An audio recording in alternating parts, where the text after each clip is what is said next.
ribs to elevate or to depress.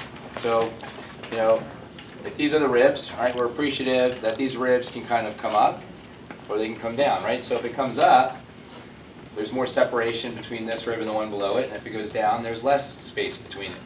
So we've done some assessments as far as motion, as far as position, and now if we want to get a rib to get better at coming up, okay, what we're going to do is we're going to block the rib below. Okay? We're going to block the rib below. So if I want to try to get, let's say, this rib to be better at inspiratory, when I inspire, these ribs elevate. All right? So as I take a deep breath in, ribs elevate, exhale, they depress. So we're talking now about frontal plane motion here.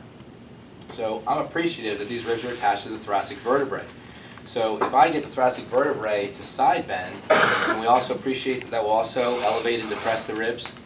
So if here are my ribs, what motion would get the left rib here to elevate? Side bend to the right, right?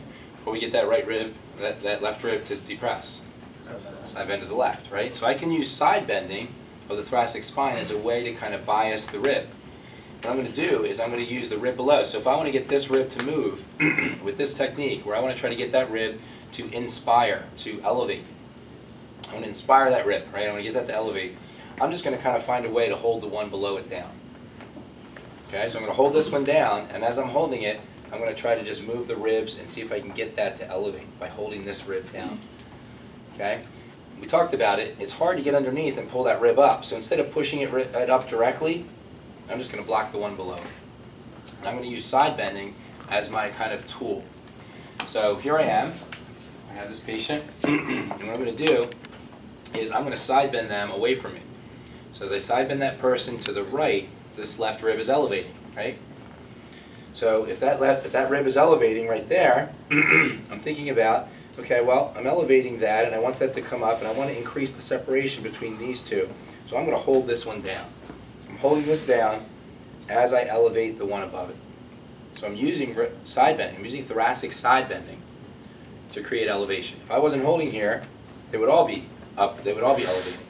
Because I'm holding it here, they're all elevating, but it's mainly elevating at the one that I want to elevate, which is the one right above the one I'm blocking. Right? So I'm blocking with this. This is a blocking technique. Why blocking and not direct? Because it's hard to come underneath and push this up. I can't do that very well. But I can easily block this. Okay? So, let me show you on a real person. There's two ways of doing this. I'll show you both. So let's have you sit here facing that direction. Great, thank you. Okay, so, sit a little bit closer. And you have your arms like that. I'm going to come across here with Holly, and I'm going to kind of grab her shoulder here, because what I want to do is I want to produce left side bending. Okay, when I'm doing left side bending, what side is elevating? Right. Yeah, this right side is elevating. Okay, but I don't want them all to elevate. I just want that rib. Right? I want that rib to elevate. Let's say I want that rib to elevate. So what I'm going to do is I'm going to pick this rib here. Remember my rib mobilization hand? It kind of looks like this for some of us, if you're able to do that with your patient. So I'm going to kind of feel that rib, right? I feel that rib that I want to elevate, and with the rib right below it, I'm just going to kind of hold that down. So, you know, short of kind of putting a hook in there and really holding it, you know, it's hard. It's hard to hold that rib down. I'm not really holding it down ideally, but I'm holding it down to the extent that I can. But it sometimes helps is to have my arm more in this angle. You know, so here I'm really relying on my grip. But if I kind of have my hand more at an angle like this, and I'm kind of really holding that, then when I go and side bend her, you know, I feel that rib wanting to go, and I'm not letting it. So I can oscillate a little bit that way. Right? I might have her kind of come over, and as I'm holding that rib down, have her inhale, take a deep breath, and hold that rib down. Don't let it go.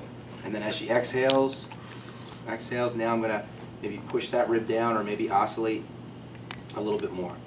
So this technique is actually very similar to how I would depress a rib. I mean, I would take a rib and push it down, or I would hold that rib and open the one above it. They're very similar techniques.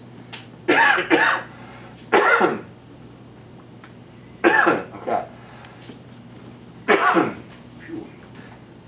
All right. The next way we can do this is we can have her lie on her side. So let me have you Let's see, let's have you lay on your right side with your head up this end. And it's just for the camera's sake. So, as we're in here like this, another way of doing this is this position here. So I have the patient, I might even have her lying over a pillow. So it kind of side bends her a little bit to start. And then what I'm going to do, and this is a kind of a nice position to feel those ribs, right? So here we go. I'm going to kind of pick on this one here. So I'm on that rib, and see how my hand is kind of like this? I'm not here, but I'm actually thinking about just really holding it down.